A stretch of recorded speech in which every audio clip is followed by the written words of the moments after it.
సువర్ణము శుద్ధి చేయబడాలి. మన మెడలో బంగారం ఉంది, చేతికి ఉంగరం ఉంది, రకరకాల నెక్లెస్లు ఉన్నాయి, బ్యాంగిల్స్ ఉన్నాయి, ఏమండి చెవులకు పెట్టుకునేటువంటి వస్తువులు బంగారం అయి ఉన్నాయి.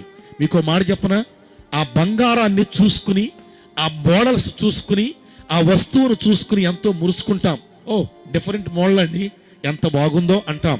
మీకు మాట చెప్పనా, అది అంత చక్కగా మురుసుకునేటువంటి ఆ రూపాన్ని సంతరించుకోవడానికి అది ఎక్కడి నుంచి వచ్చింది మీకు చెప్పనా? అంత సౌందర్యవంతమైన రూపం రావడానికి అది అగ్ని కొలిమిలో నుండి బయటికి వచ్చింది. స్తోత్రం చెప్పండి. ఎక్కడి నుంచి వచ్చిందండి? ఎక్కడి నుంచి వచ్చింది? అది కాల్చబడింది. మరి బంగారం కదా, దానికి ఎందుకు అంత కష్టం? బంగారం కదా, దానికి ఎందుకు అంత ఇబ్బంది?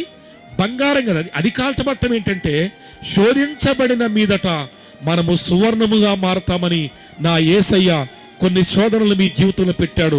కారణం ఏంటంటే, ఏమండి, ఆయన మన జీవితాన్ని తనకు సమీపస్తులుగా చేయటానికి, ఆయనకు దేవుడు సమీపస్తులంగా మనం ఉండడానికి శోధనలు పెడుతున్నాడు. ఎవరు ఏదో అన్నారు, మనకు శోధనలు ఎందుకు వచ్చినాయని చెప్పి మనం అవిశ్వాస పడక్కర్లేదు.